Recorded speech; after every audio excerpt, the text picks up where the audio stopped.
Pour ce premier épisode des FAC Remix, des compositrices et des compositeurs nous racontent leur première fois. Leur première fois professionnelle, bien sûr, le moment où ils ont eu le sentiment de passer de amateur à professionnel de la profession. On les écoute. Allez, action! C'était, on va dire, c'était une musique pour un parti politique auquel je n'adhérais pas, qui m'a super bien payée. Et il fallait que je fasse une musique qui soit chantée sur scène. Donc c'était très drôle. Il y a 8 ans et demi, le jour où ma mère vient me chercher à la pension dans laquelle j'étais, à côté d'ici d'ailleurs, à Courbevoie, et qu'elle a rendez-vous chez son impresario. J'ai fait un petit peu le tour des gens que je connaissais, dont Olivier Delevagne, qui m'avait dit que ma musique plairait forcément à un endroit, à quelqu'un, quelque part. Donc je me suis mis un peu en quête. Je suis tombé dans les studios d'enregistrement très tôt et on m'a demandé de faire du son pour beaucoup d'artistes et je n'ai jamais pu faire du son sans faire de la musique. Votre petit garçon, il est adorable. Il y a Henri Verneuil qui cherche des mômes pour faire de la figuration intelligente. Est-ce que vous seriez d'accord pour qu'il fasse le truc? J'ai fini par tomber à Saint-Cloud chez Cosinus, chez Eric Mallet. On a discuté. Il y a bien eu 3 mois de temps entre le moment où on s'est rencontrés, on a évoqué les choses qu'on pouvait faire ensemble, etc. et le moment où il a fait appel à moi pour ce premier travail rémunéré. Ça, c'est une question drôlement intéressante. Comment on a le sentiment de passer musicien professionnel?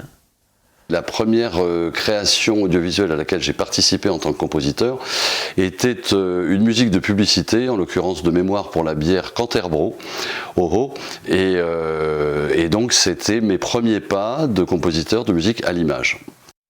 J'ai commencé par le théâtre.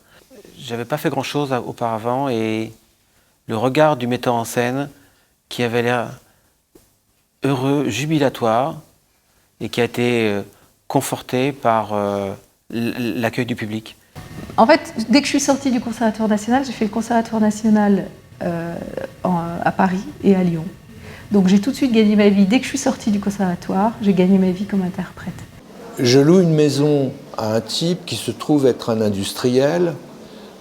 Et ce type, un jour, m'appelle et me dit, voilà, j'ai un film d'entreprise à faire. Et donc, je fais ce film d'entreprise. C'est mon père qui faisait des bals le samedi dimanche. Il était instituteur, il faisait des bals, mais il avait juré que son fils soit musicien. Donc, je n'ai jamais pensé être autre chose que musicien, sauf à des époques où je me suis demandé avec quoi j'allais gagner ma vie.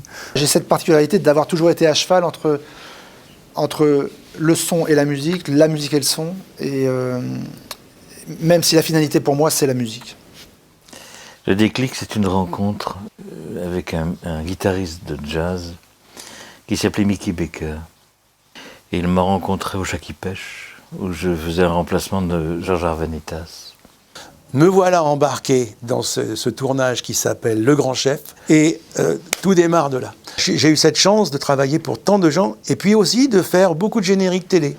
J'ai fait le générique des Mariés de la 2, de Tous à la Une, de Patrick Sabatier, de Vidéo Gag. Enfin bref, j'ai dû en faire une 40aine des génériques. Quand mon grand copain Alain Ramval m'a demandé de venir lui donner un coup de main sur le disque de Renaud qui s'appelait Marche à l'ombre, pour faire des arrangements de cordes. Et là, de fil en aiguille, je me suis retrouvé dans la boucle, comme on dit. Ouais. Après, je me souviens du premier boulot comme compositeur. Donc, c'est ce fameux premier film de Milka Assaf pour Arte, documentaire de création. 3 semaines après, j'ai un coup de fil d'un monsieur qui s'appelait Jean-Pierre Janssen, qui réalisait des documentaires.